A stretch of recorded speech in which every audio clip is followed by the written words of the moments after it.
1990s, we have Rheostatics Whale Music. This comes out in 1992. I will be honest, I was familiar with the band name, but I didn't know any of their music. So me listening to this album is the first time I've heard their music. So I wanted to come clean right off the bat that this is one of the reasons why I do this is so I can discover all-time great music that fell through the cracks in my life. So thank you for introducing me to this, but I had to come clean that I'm no expert on this album. I'm learning about it as we go here. No, I know. I'm not surprised. I mean, you were what, like 8 or something like that in Yeah, 1992. seven. So Yeah, good 7, call. yeah. So, yeah. I mean, okay. What did you think of it when you listened to it? I thought it was unlike anything I had ever heard before, which is usually a compliment to a band that's unique, right? Yeah, So I've never heard anything like it. It was strange. It was unique. It was hard to pin down or categorize because I haven't heard anything like it. So I can't really fit it with any other yeah, band I've heard, which is cool. absolutely. There was a wide variety of sounds and genres and songs. It Yeah, didn't just sound like 10 Led Zeppelin songs, or yeah, it sounded like a bunch of different musicians that have different styles and talents. And it felt like some musicians took lead on some songs, so they ended up this way, and some took lead on other songs. It felt like maybe they were a super group where different members took the lead on different songs. That's kind of the strangeness that came to me in a first time listen. okay. So let me tell you a little bit about Real Statics, just so you can sort of, because everything you're saying is kind of right. So they You're were so a you're also educating probably our listeners that aren't familiar with this album. So sure. you're going to be educating me as well as all our listeners on why we should care and why we should go and listen to this album. Yeah, and I want to say that this album, I've been listening to this album for 32 years now, and I've never not enjoyed it. I find it to be such an incredibly immersive, beautiful experience. It almost feels like a soundtrack to a film, although it's not. There is and hopefully people won't confuse. There is another Rito Statics album that is called Music from the Film Whale Music, Just to because confuse people two just to years later. confuse people, yeah, because there's a they took the name of the album from a book by a author named Paul Corrington, and later on, and then they sort of themed. It's loosely based on various themes in the book, but extremely loosely. And then later on, the book was turned into a movie, and the filmmaker asked the Rheostatics to provide music for the movie. So there's also a music from the film Whale Music. Well, that's not the album Whale Music that I'm talking about. So back in the 90s, it was an incredible time for music in Canada, in that there was clubs all across Canada that were willing to book original bands. And so because of that, there was Canadian bands that were touring back and forth all the time. They could do the trip from Halifax to Vancouver, playing at small, maybe 300, 400, 500 seat clubs. And that was where Moist got its start in 1993. But one of the bands that was doing it a lot before us was Rheostatics, and they were kind of famous in the circuit, and you could count on them always being at the town pump in Vancouver every few months. They'd be out there, which is where I was living then, and even before then, we would see them at the Winchester Arms in Toronto, or the Horseshoe, that kind of thing. And they were just known as being this really great indie band, even though they were on Warner, but they were like an indie band, and they put on this incredible show that was quirky and that had just really great songs. There are 4 guys in the band, 3 of whom sing. So part of the sound of the record being so unique is that Mm. Martin, Dave, and Tim all have extremely unique voices and unique styles of songwriting. And the Dave songs are different than the Martin songs. They're different than Tim songs. They all have their own vibe. So it's almost like 3 singer songwriters who are sharing a band in a way. But the other thing is that when the Rheostatics played live, it was just the 4 of them playing. So two guitars, drums, bass, and three guys singing. And actually, the drummer Dave Clark also sang some and does some spoken word. The song "Guns" on the record is a spoken word piece with him, and then it's Neil Peart actually playing drums on that song. So they're amazing to see live. But I remember like enjoying them live and thinking, "Oh, this is a great band," blah blah blah. And then again, same guy, Graham McDonald, was living in Vancouver at the time, and he had just bought he had a real job. Mark and I were living in a slightly different part of town. We were living more kind of we were trying to get the band going, and we were living a slightly more bohemian kind of like poor sort of styled poor lifestyle, Living in squalor. living in squalor pretty much. And Graham had an actual job at the time, and he bought a Super NES. I think it was a Super, whatever the NES, whatever the Nintendo system before the N64. Yeah, so What was 1991 was the SNES, Super Nintendo. SNES, and he bought Legend of Zelda, and he said, "You got to come over and play this game with me." And so we had just been to see the Rheostatics probably the week before at the Town Pump, and we thought it was an amazing show.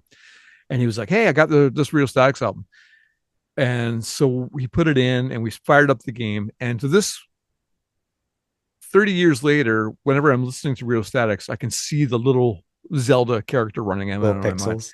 Yeah, little pixels, because it became the soundtrack to that.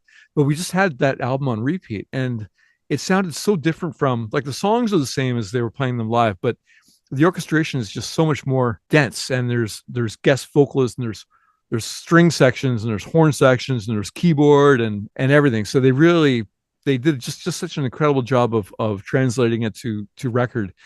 And I've seen them play those songs many times before, and the songs live are great, but the recorded version is just another it's just another world, another element. I can't, anybody who hasn't had a chance to listen to this record, they just have to listen to it. There's probably no more record that I would recommend highly to anybody than Whale Music by Rheostatics.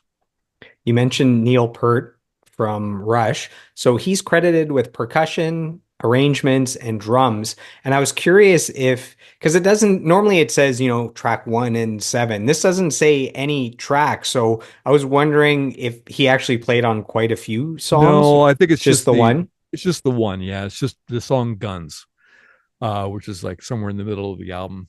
It's also important to say there's 17 songs on this record, I think. So it's a dense listen. There's a lot to get through, and I feel like Guns is probably around number 10 or something like that. So yeah, and it's just basically a drum solo with the spoken word that Dave Clark's doing about guns, about the badness of guns. So yeah. And then on top of the three singers in the band, the Bare Naked Ladies are credited as doing backup vocals on the album, and they're credited as the Scarborough Naked Youth Choir.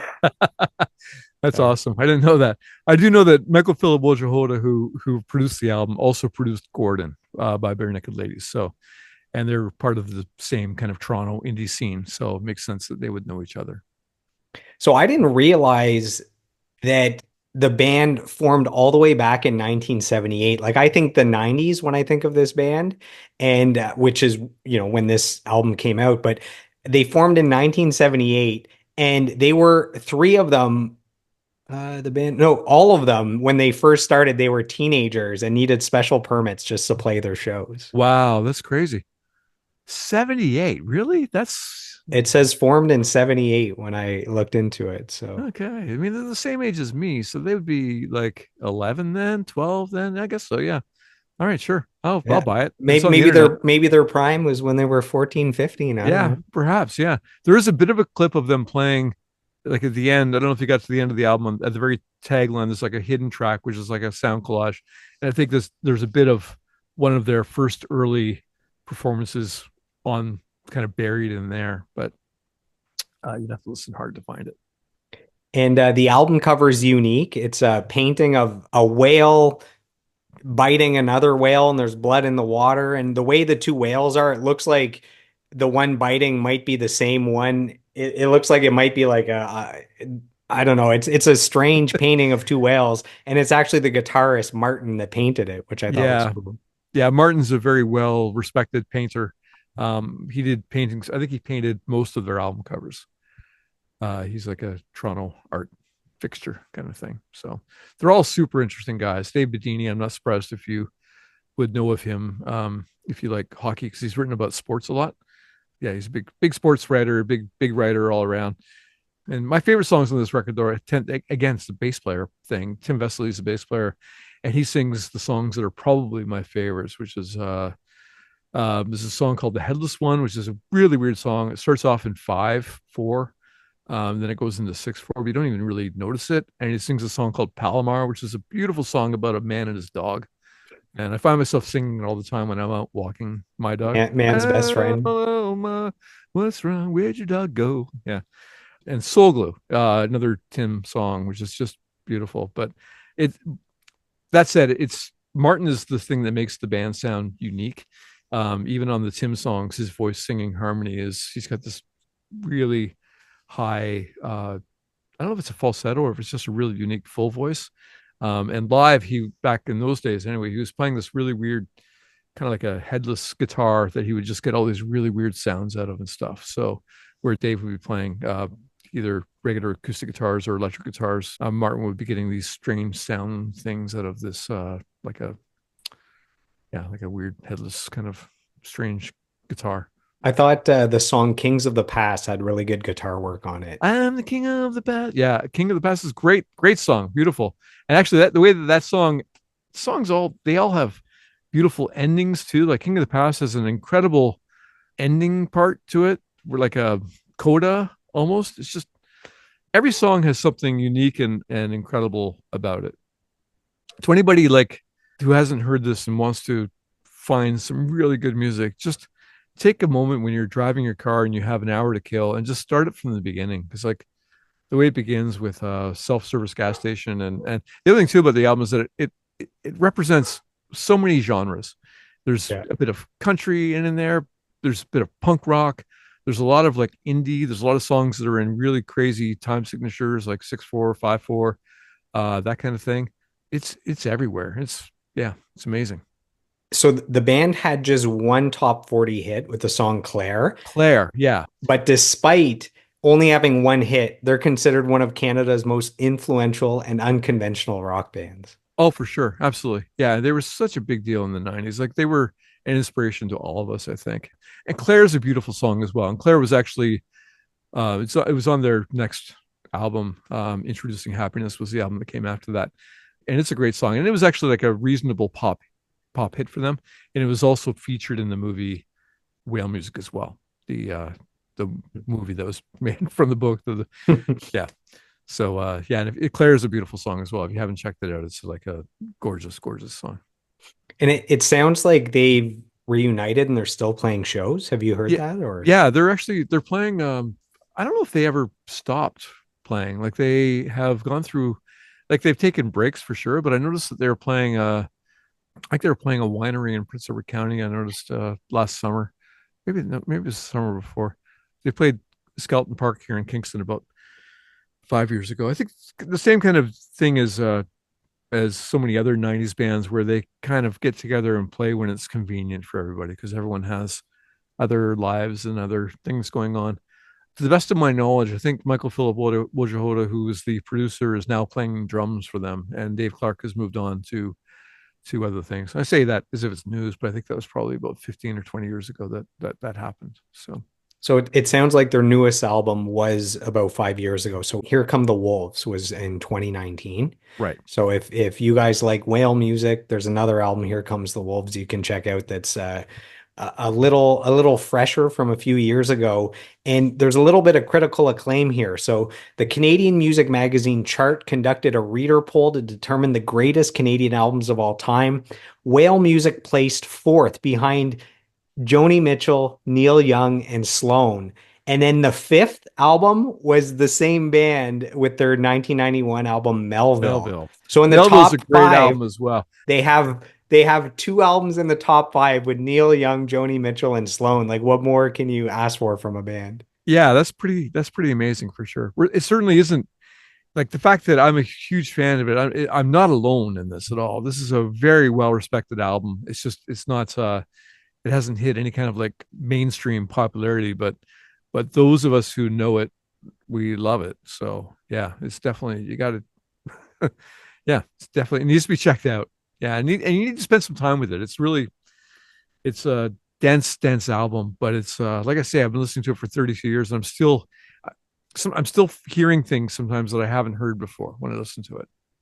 So I have two final quotes about the album. So it sounds like the band was so eclectic that the labels didn't know how to promote them properly because they couldn't pigeonhole them into a certain thing to market. And then directly speaking about that, Bobby Baker from the Tragically Hip in 1997, he said, I think maybe they're a little too good for their own good. As in, like they're so talented, but they won't conform to something that is easier to market. Sure, and it could be one of those things too with the three singers, like three guys who write songs, and the Hmm. labels don't know who to pick as the guy to focus on. Like of the three guys, sorry, of the four guys, including Dave, including the drummer, like Martin is he on stage. It seems like he is the most obvious person who is the band leader. He sort of commands the most attention with his voice. His voice is the most unique and that kind of thing. Dave is the most kind of conventional, like singer songwriter kind of guy, and he's the guy who sings all the more kind of punky songs. And he's also the guy who's really well known for being an author and that kind of thing. He's always out doing stuff and that kind of thing. But but their only like top 40 hit was sung by Tim, who was the bass player. And so that was kind of unexpected because he's got the most conventionally beautiful voice. And but I think it was unexpected that he would be the guy who would be singing the song that was their biggest charting success.